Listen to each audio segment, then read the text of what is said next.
সাভারের কমলাপুরের খ্রিস্টান পাড়ায় ঢাকার ডিবি সদস্য পরিচয়ে একদল ব্যক্তি একটি বাড়িতে অভিযান চালায়। সামনে খ্রিস্টানদের ধর্মীয় উৎসব সাধু আন্তরিন পর্ব।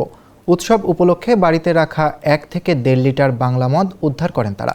এই মদ বিক্রির জন্য নয়, বরং নিজেদের ব্যবহারের জন্য রাখা হয়েছিল বলে জানায় পরিবারটি। মদ পাওয়ার পর পুরো বাড়িতে তল্লাশি চালানো হয়। ভুক্তভোগী নারীর অভিযোগ, তল্লাশির নামে ঘরের পার্স থেকে 7,000 টাকা এবং নগদ আরও 9,100 টাকা নিয়ে যায় ডিবি পরিচয়ে আসা ওই ব্যক্তিরা। এর মধ্যে মেয়ের চিকিৎসার জন্য জমানো টাকাও ছিল। অভিযানে আসা ব্যক্তিরা ওই নারীর 13 বছরের ছেলেকে তুলে নেওয়ার হুমকি দেয়। এমনকি মারধরের ভয় দেখিয়ে ছেলেকে দিয়ে তার বাবাকে দোকান থেকে ডেকে আনতে বাধ্য করে।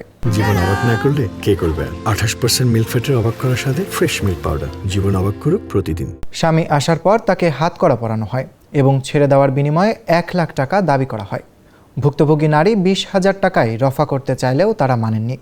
পরে আত্মীয় স্বজনদের কাছ থেকে ধার দেনা করে আরও 41,000 টাকা জোগাড় করা হয়। সব মিলিয়ে প্রায় 50,000 টাকা নেওয়ার পর পাকিজা ও কমলাপুর হয়ে ধরেন্ডা এলাকায় ওই ব্যক্তিকে ছেড়ে দেওয়া হয়। এ সময় যোগাযোগ করার জন্য ভুক্তভোগীর স্বামীর মোবাইল ফোনটি ব্যবহার করেন তারা। এ ঘটনার কয়েকটি অডিও রেকর্ড কালবেলার হাতে এসেছে। সেখানে ডিবি সদস্য ও ভুক্তভোগী নারীর কথোপকথন শোনা যায়।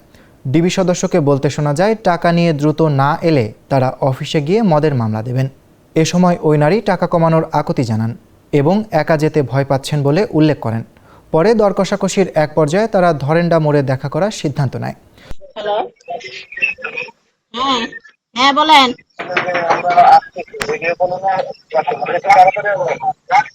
কোন জায়গায়? এত দূর আমি কেমনে যাবো বাচ্চা নিয়ে? আমার তো লুকও নাই। আপনারা বুঝতেছেন না? আপনার তো দেখে গেছেন যে আমার একটা ছোট বাচ্চা আছে। এত দূর যাওয়া তো আমার পক্ষে সম্ভব না। না দাদা, আমি এত দূর যাইতে পারবো না।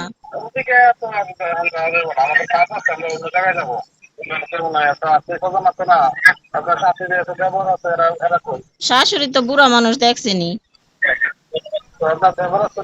দেবর একটু অসুস্থ। আপনি আসেন, যদি আসেন তো আসেন, না যদি না আসেন তাহলে নাম ওই অফিসে এসে জেনে নিয়ে দেখে আনতে, ঠিক আছে?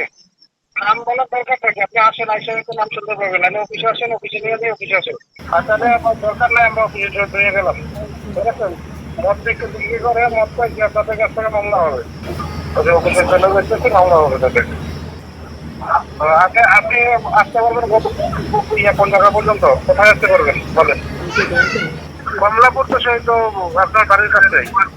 হয়, এদিকে আসলে আমি তো বাড়ির ভিতরে না ঢুকেন সাইডে যাইতাম। না না, ওখানে যেতে পারবো না। আপনি আর আগে আসতে পারবেন, তাহলে আমরা যাবো। আর যদি না পারেন তাহলে আমরা অফিসে চলে করে নিয়ে ধরেন্ডা। আচ্ছা আচ্ছা, এত দ্রুত আছে। অভিযানের সময় এক কর্মকর্তা নিজের নাম এসআই আরিফ বলেছিলেন এবং তারা একটি সিভিল নোয়া গাড়ি ব্যবহার করেছিলেন। অনুসন্ধানে জানা যায়, ঢাকা জেলা উত্তর ডিবিতে আরিফ নামের 3 জন পুলিশ কর্মকর্তা রয়েছেন। এর মধ্যে 2 জন এসআই এবং 1 জন এএসআই। প্রথমে তারা 3 জনই ঘটনার কথা অস্বীকার করেন। তবে তথ্য প্রযুক্তির সাহায্যে প্রমাণ হয় যে তাদের মধ্যে 1 জন এসআই গতকাল সন্ধ্যা 7:53 থেকে রাত 8:42 পর্যন্ত ধরেন্ডা এলাকায় উপস্থিত ছিলেন।